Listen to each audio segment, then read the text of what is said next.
Is the Proverbs 31 woman outdated? Is she maybe causing some shame or some guilt? Or maybe you just look at her and you're like, I cannot actually live up to that hype. There is no way I could be that woman. If that's you, then stick around because I have 7 principles that you can pull from this Proverbs 31 woman that will apply to you today. Stay tuned. Hey friend, welcome to Milk and Honey with Lemon. The Bible says in Numbers 14:8, and if the Lord is pleased with us, he will bring us safely into that land and give it to us. It is a rich land flowing with milk and honey. On this podcast, we talk about stepping into that overflow that God has for us by becoming those ultimate Proverbs 31 women. Hey, I'm Lemon. I am just like you, sister friend. I knew God had something more in store for me, but I couldn't see a way out of the laundry piles. And frankly, I resented that Proverbs 31 woman. How was I going to live up to the hype? That is until I found out how to really step into becoming this Proverbs 31 woman through leadership development. In this podcast, you're going to find financial freedom, leadership growth, and motivation so you'll be able to do all the things God has called you to do with ease and really step into that land of milk and honey. Before we dive in, I want to invite you to check out my membership and community.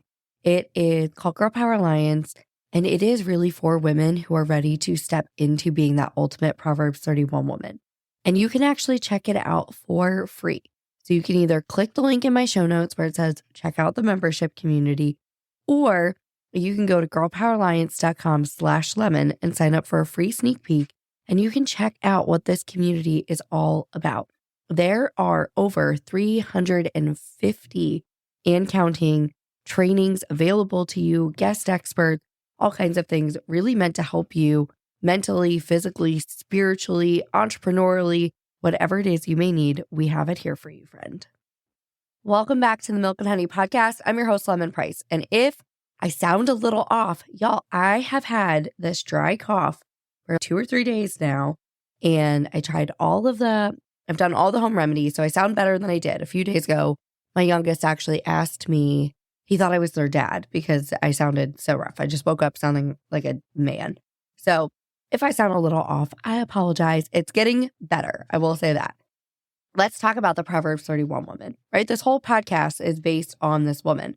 And I see a lot of hate about her on the interwebs.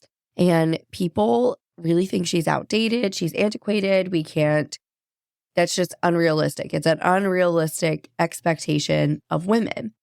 And so I wanted to talk about it. Is she antiquated? Or can we just toss her aside and be like, actually, we're not interested.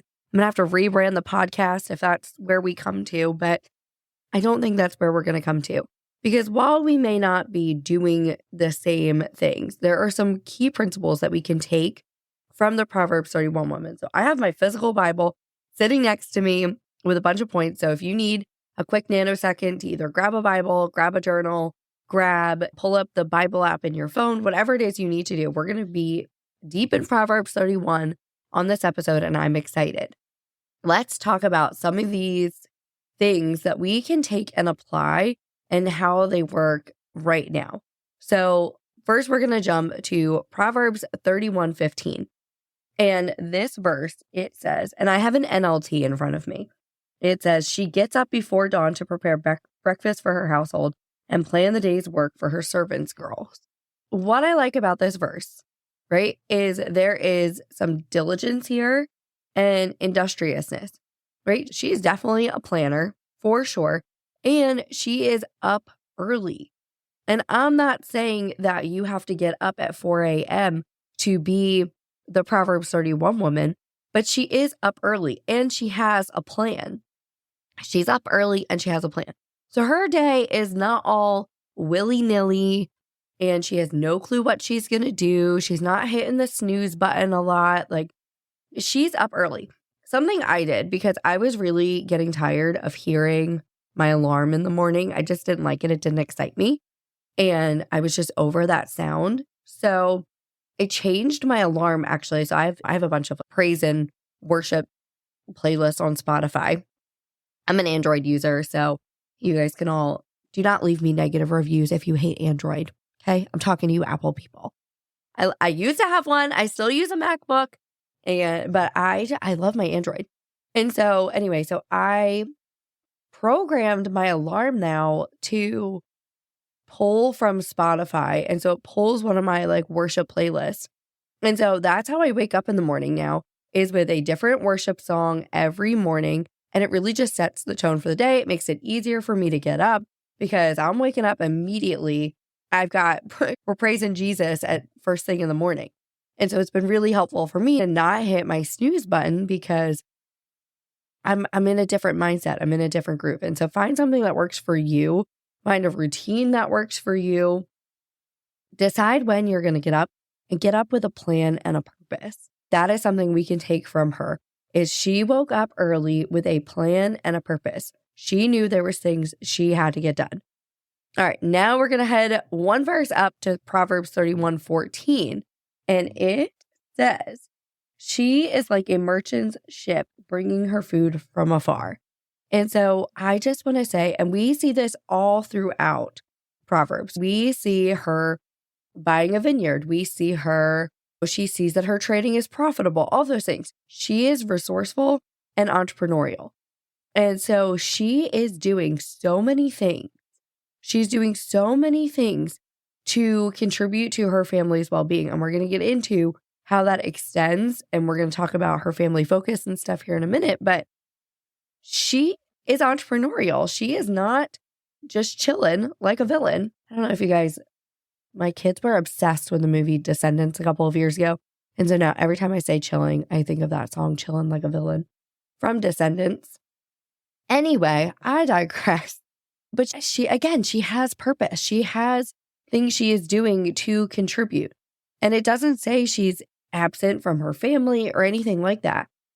She buys a vineyard and she plants. That takes time, right? That takes time. And so she still gets to be present while building something that is going to produce long-term income, and it's a long-term asset for her family. That's what she does. She's resourceful. All right, next. Proverbs 31:25. We're going to skip down. She is clothed with strength and dignity and laughs without fear of the future. I love this. She has strength and she has dignity. She has this inner strength and this inner dignity because she knows who she is. She knows she comes from the Lord. She knows who she is. And she laughs without fear of the future. Because of these things she's done. She's diligent. She's industrial. She is resourceful. But she also knows who she is. She knows that she is God's, and God has the battle for her. God has her back.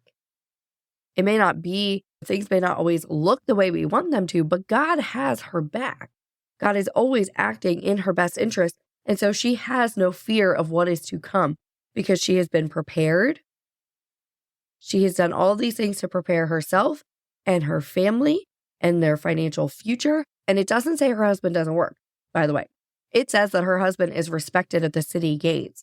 And my friend Rebecca is going to come on here and talk about the city gates in Isaiah in a little bit.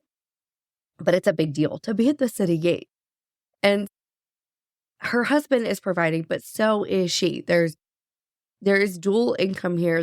They are both providing. And so she has no fear. And I think that goes to picking a good partner.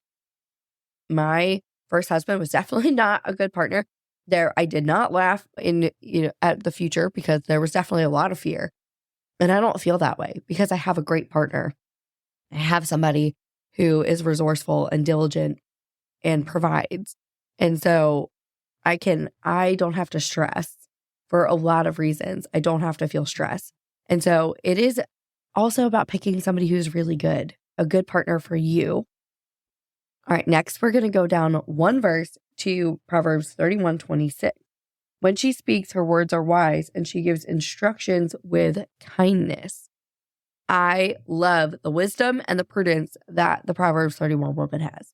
She is wise in her decisions. She is wise in the instruction she gives, right? She is carefully and considerately talking to people. She's using discernment when she's talking to people. She gives instruction with kindness. And that is something we could do. My friend Brianne, I love her. She said to me, she's probably going to listen to this episode, but it was a few weeks ago, months ago, maybe at this point. She said, connect before you direct. And it was something she learned in a parenting class. And I really loved this, that you have to have a connection. And she was talking about your children. You look at them, you make a connection, look at them in their eyes, make eye contact with your kid before you give kind and loving direction, correction, whatever it is.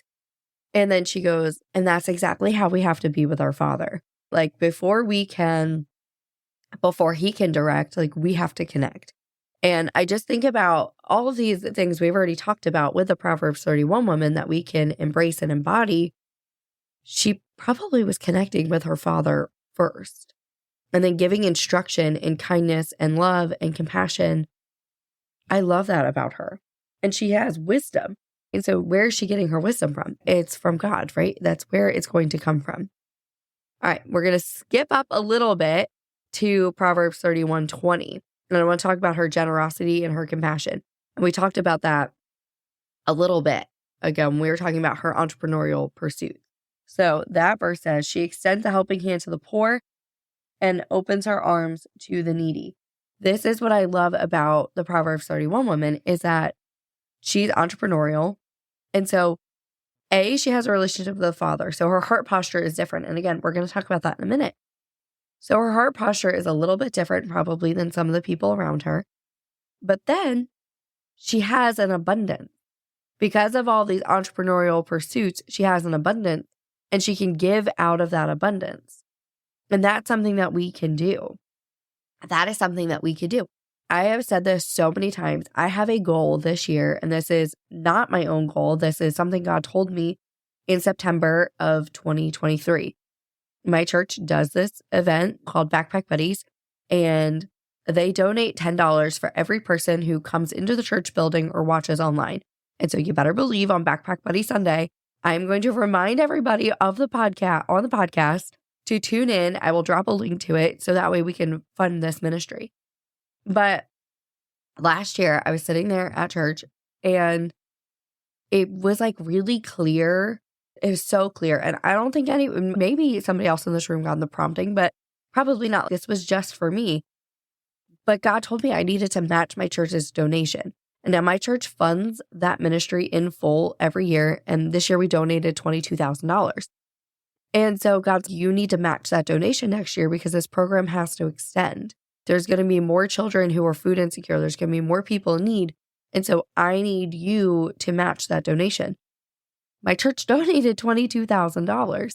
And so God is telling me it was really clear. It was really clear that I needed to produce an income that would allow me in September of 2024 to donate $20,000+ to my church to fund this ministry. That's what I think we can take from this woman, is that she is going out, she's building an income. Michelle just talked about this on the podcast. Money means choices. Money means funding ministries that are important to you. Money means you can do things for people. And the Proverbs 31 woman, she knew that. It means choices. It means giving abundantly and taking care of the widowed and the orphan and people in need. And so what are you going to do to give out of your abundance? And if you're like, Lemon, I don't have any abundance, like we're paycheck to paycheck, then let's fix it. Let's fix it. Girl Power Alliance has an opportunity where you can earn an income for referring people. That's where this donation that I'm going to give this year is coming from Girl Power Alliance and the income I'm making here. And so you could do the same thing. And what would you do if you could give out of abundance? What ministry would you serve? How would you give back? All right, that was number 5. So 6 and 7 are personally my favorite attributes, traits, principles that we could take from her. So we're going to skip down to Proverbs 31:27. And what I love about it, I love this verse. She carefully watches everything in her household and suffers nothing from laziness. And then verse 28 says, her children stand and bless her. Her husband praises her. She is family focused. Despite her many responsibilities, she's prioritizing her family's well-being, ensuring they're cared for and they're nurtured. And her husband praises her and her children call her blessed, which means she is an active wife and an active mother. They have good relationship. And so despite everything she's doing, she has a family focus first. she is super focused on making sure her family is getting what they need of her too. And then Proverbs 31:30, it says, charm is deceptive and beauty does not last, but a woman who fears the Lord will be greatly praised. And so lastly, what we can take from her is that she has fear of the Lord, right? She has reverence of the Lord. She seeks to honor him in everything that she does. And that reverence and that respect and that relationship is seen in every single thing that she does. Every action she takes, the way she shows up, everything she is doing. Her entire heart posture is because of her relationship with the Lord. And so we can take that from her too. And so I would say, no, the Proverbs 31 woman is not outdated. There are so many things we can take from her. And maybe we are not buying a vineyard. Maybe we don't have a staff of people to help us do things. But we could take some of these attributes. Compassionate. She is entrepreneurial. She's deeply rooted in her faith. She is serving her family too. She is giving to the needy. Those are all things we can be doing. That is a timeless example of what a godly woman does. It doesn't matter your age. It doesn't matter your background. It doesn't matter your relationship status. Those are all things that we could be doing. And no, I would say she is not outdated. So I hope that's where you landed on that too. Go back, read those verses, study as much as you can. I've done a lot of studies on this. And so I would just encourage you to do a deep dive in and see what principles you can pull from her life, from her example, to be in yours right now. What's an area that you can work on? Pray and ask God, what is a principle from here that I could start applying to my life? What is it that I could be doing? So I hope this podcast today encourages you, and I will see you all next time. Okay, super fast before we go, I wanted to remind you that you have free access to my membership for 24 hours. You could come and take courses on finances. You could take courses on building an influence or starting a business or any of these other things that you want to work on. If you want to work on being a woman in the Word, if you want to work on your marriage, any of those things are available to you. All you have to do is go to girlpoweralliance.com/lemon or click the link in my show notes for free access. Hey friend, what a joy it has been to share today's journey with you. If you found a spark of inspiration or a nugget of wisdom that resonated, would you bless someone else by sharing this episode with them? It could be the encouragement they need to step into their purpose and calling. Also, if you could spare a moment to leave a review, it would mean the world to me. I really appreciate your feedback and it really helps our community grow. Remember, the road to discovering God's call for you isn't one you have to walk alone. So join me again next Monday for another episode where we'll continue to explore the depths of leadership and the heights of our heavenly calling. Until then, keep seeking, keep growing, and keep trusting in His plan. God bless you, and I'll catch you on the flip side. Bye, friend.